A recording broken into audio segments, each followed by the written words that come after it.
Hi everybody, welcome back to Trinity Cathedral, Portland. My name is Bruce Neswick, I'm the Director of Music here. Hi, my name is Katie Burk, I'm the organ scholar. And we are delighted to welcome you again for our Hymns Up Close series, wherein we take a look at least two of the hymns for the coming Sunday. This particular session, we're going to focus on the two hymns for Evensong, our afternoon service that happens at 5 every Sunday. And because it's the Sunday after Ascension Day, the two hymns focus on that theme and are back-to-back in the Episcopal Hymnal, as a matter of fact. We're going to start actually with the hymn that ends Evensong, hymn number 219. Both hymns are in the Ascension section, as you would imagine, for this season of the church year. And this is a text that begins, "The Lord ascendeth up on high." It's by a British author named Arthur T. Russell, who was known for translating Martin Luther's hymns, but this is not such a translation. It is an original text for the Feast of the Ascension, and it's married here to a tune that the great Renaissance composer Michael Praetorius originally set to some words, "O Herr, du allerhöchster Gott." I'm sure I mangled that really well, but that's the name of the tune that is married to this 19th century hymn text. Join us if you can and would like to. We're going to do stanzas 1 and 2 of hymn number 219 in Hymnal 1982.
The next hymn we'll take a look at today is hymn number 218, "A Hymn of Glory Let Us Sing," in the Episcopal Hymnal 1982. This text, also in the Ascension theme, is based on an 11-stanza Latin text attributed to the Venerable Bede, and it's found in an 11th century manuscript in the British Museum, so quite an old text. The tune is a really interesting one. In the Episcopal Hymnal, it's titled Deo Gratias. In other places, it's known as the Agincourt hymn. It has a bit of a legend that it was composed to celebrate King Henry V's victory over the French at the Battle of Agincourt. But modern scholars state, for various reasons of musical form and its responsorial nature, that it was too complicated a piece of music to have been born in a battlefield. So they contend that it is still a 15th century tune, but it's the first carol that we know of that uses two different refrains, historically one for the soloist and one for the choir. So interesting stuff. We'll sing verses 1 and 3 of hymn number 218. Thy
request today from our friend in Evansville, Indiana, Betsy Emhuff, and she has requested hymn number 192, This Joyful Eastertide. We'll sing verses 1 and 2.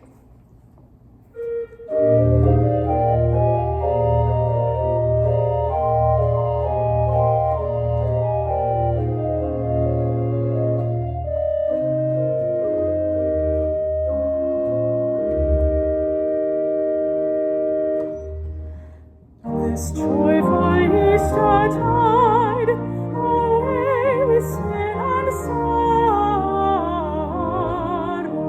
my love the crucified hath sprung to life this morrow. Had Christ that once was slain, now passed his 3-day prison, our faith had been in vain. But now is Christ arisen, arisen, arisen, arisen.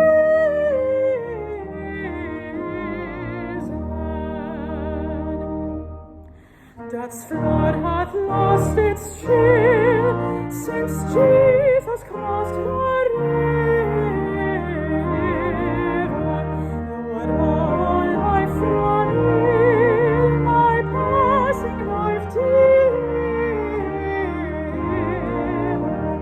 Had Christ that once was slain, now was his 3-day prison, our faith had been in vain. But now is Christ arisen, arisen, arisen, arisen.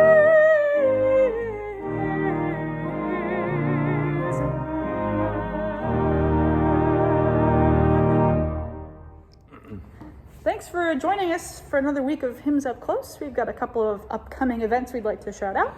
First of all, this coming Wednesday will be the third in our series of 4 classes on the organ music of Olivier Messiaen, in advance of our performance of Pentecost Mass, which will happen not the Sunday that we've been singing about, but the following Sunday, and I can't remember the May actual... 23rd. May 23rd, yeah, May 23rd. So at 5 o'clock, in place of Evensong, we'll be doing kind of a lesson, a carol service based on the 5 movements of this great work by Messiaen, called Messe de la Pentecôte, Pentecost Mass. And our small group called the Chamber Singers will be singing some choral music in between movements, and then interspersed also will be some readings from the Bible and wonderful poetry. So do join us on May 23rd at 5 in the afternoon for more Messiaen. Yes, and again, the class, you can register online at trinity-episcopal.org. Trinity-episcopal.org. And you can register and you'll get the Zoom link in advance, and that's at 7 o'clock on Wednesday. So hopefully we'll see you at one of these upcoming events. And thanks for joining us. Terrific. Take care, everybody. Bye-bye.